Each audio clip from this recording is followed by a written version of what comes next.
Buenas noches, seguimos con el reportaje a Fernando Abel Maurente. En este segundo tomo, Fernando habla en principio de la historia europea y de los avances de la burguesía desde finales del siglo XV y principios del siglo XVI. Para decirlo sintéticamente, ¿cuál es el gran saldo del avance de la burguesía hacia comienzos del siglo XVI? Bueno, en realidad,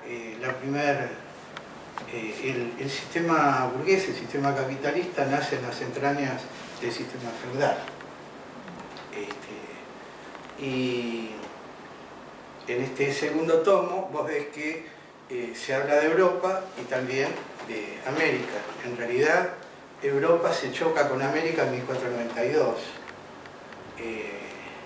Y entonces ahí entramos en escena. Este segundo tomo habla precisamente de la España, a partir de 1400, de España del siglo XV, la unidad de España y su diferencia con la unidad que logró la burguesía a través de las revoluciones nacionales en Inglaterra, en Francia y en otros estados, naciones-estados europeos, Alemania. Y bueno, cuento cómo se hizo la unidad de España, qué diferencia hubo y por qué razón Sarmiento, cuando fue a España, dijo voy a España y después a Europa, ¿no? Es decir, por qué España quedó con los Habsburgo. Prácticamente fue una monarquía que impidió el desarrollo del capitalismo tal cual se había dado en Inglaterra, en Francia, en Alemania y en Italia. Porque precisamente las características que tenía España, a partir de la invasión de los moros, que someten a España a una situación de conquista y durante 7 siglos, hace que el rey de España, a diferencia de como habían hecho otros reyes en el resto de Europa, que se habían aliado con la burguesía, en este caso los reyes de España necesitaron aliarse con los señores feudales, lo cual dio un condimento totalmente distinto y fue la matriz a través de la cual no pudo concretarse históricamente la Revolución Nacional Burguesa en España. Entonces, en tu opinión, la conquista española, en realidad se debería decir la conquista castellana, pero para no andar cambiando la nominación, la conquista castellana en nuestra América, ¿fue una conquista feudal, fue una conquista burguesa, en tu opinión?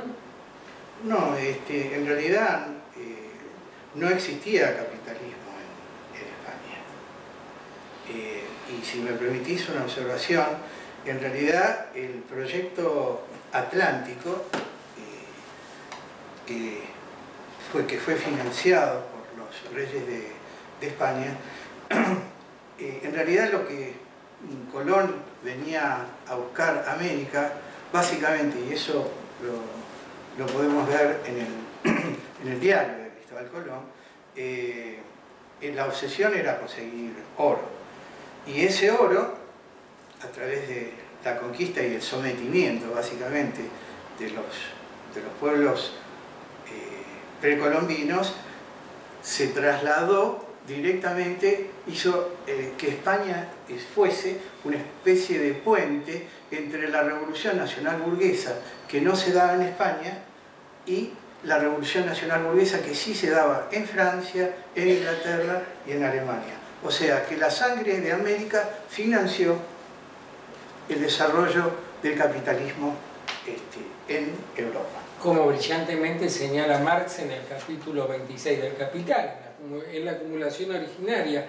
Acá veo un título que no puede menos que llamar la atención: la Compañía de Jesús, de la cual ha surgido el Papa argentino y peronista, que ahora lleva el nombre de Francisco. Igual que mi nieto. Sí. Vos ponés un título: la CIA en Europa, el comunismo en América, hablando del siglo XVII. Así es. Bueno, sí. ¿por qué no explicás? ¿Cómo no? En realidad, la Compañía de Jesús, que fue fundada por un militar, tuvo en Europa tuvo una política realmente reaccionaria porque se oponían a los reyes que intentaban construir digamos, un proceso capitalista. Pero en América, por eso le llamaban la Guardia Negra del Papa, ¿no? Por eso le digo la CIA en Europa. Mientras que en América realmente los jesuitas cumplieron una tarea realmente progresiva, porque se instalaron en lugares donde prácticamente no llegaban, digamos, la civilización, y en el caso, por ejemplo, de las misiones jesuíticas, realmente hicieron una tarea realmente interesante, ¿no? Que es, por eso, una cosa fueron los jesuitas que intentaron asesinar a Carlos III, el monarca más progresista de los Borbones, y otra cosa es la tarea que cumplieron los jesuitas en América, que crearon y fundaron ejércitos indígenas para enfrentar a los esclavistas portugueses.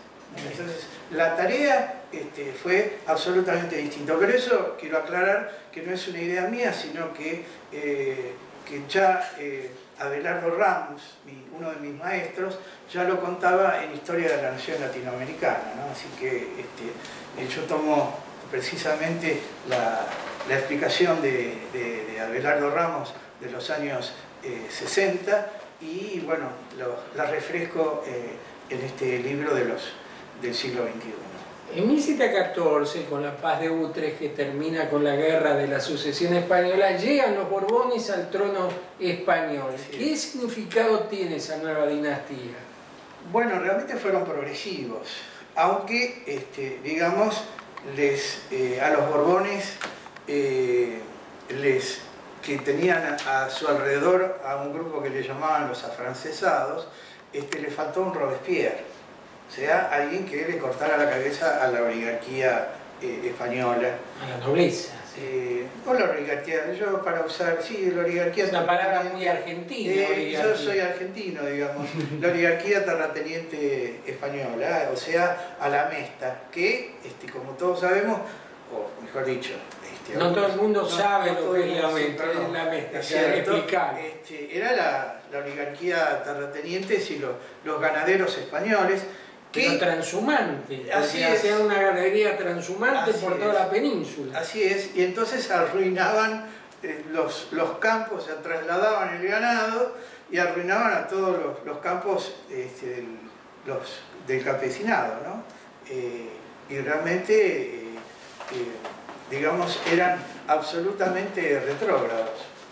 Según un historiador británico, John Lynch, las reformas borbónicas, por el intento de recolonizar estas tierras, son el antecedente o la causa fundamental de las revoluciones hispanoamericanas por la independencia. ¿Vos acordás con esta idea? No. ¿Por qué? No, en realidad en realidad lo que crean los Borbones en América a partir de 1776 es el virreinato del Río de la Plata, con un objetivo más bien defensivo. En realidad la revolución que surge acá y se estudia el 25 de mayo de 1810, la teoría de los liberales, ya sea de derecha o de izquierda, es que vino bajo de los barcos. Los historiadores bolivianos, en realidad nuestros hermanos santoperuanos, han demostrado que en realidad la revolución de 1810 empieza otro 25 de mayo, pero de 1809 en Chuquisaca.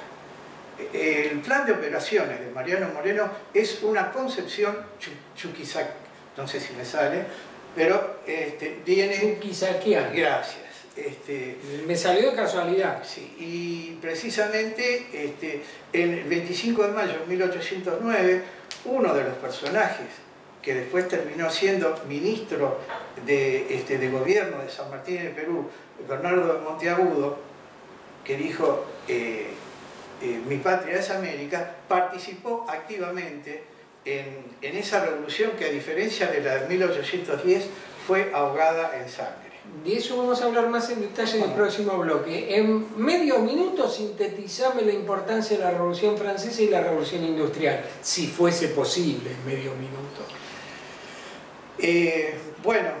Digamos que la Revolución Francesa fue un grano en la parte baja para Inglaterra, pero en su aspecto estructural. Y en su aspecto de ideas, el Jacobo Rousseau, que no llegó a verla, fue el antecedente, diría, de una revolución social en el mundo. Es decir, los jacobinos no fueron científicamente marxistas, pero por ejemplo la labor de Castelli en el Alto Perú fue maravillosa. Y de algún modo, o sea, los jacobinos no fueron marxistas ni podían serlo, pero el ala izquierda de los jacobinos nacieron ideas que fueron retomadas por Marx. Tomar el Silo por asalto fue la conspiración de los iguales de 1799, 98. Que fue ahogada también en sangre por supuesto, y que estaba un descendiente de Miguel Ángel, ya había aparecido Napoleón, de Miguel Ángel Buonarroti, y el otro que estaba con él, ¿cómo se llama? Se me olvidó el nombre. Uno de los que participaba en la conspiración de los iguales. En el próximo bloque vamos a arrimar el barco de la conversación ya a la Argentina, hablando de la segunda parte del tomo 2 de historia de movimientos nacionales de la España del siglo XV a la Revolución de Mayo. Muy bien.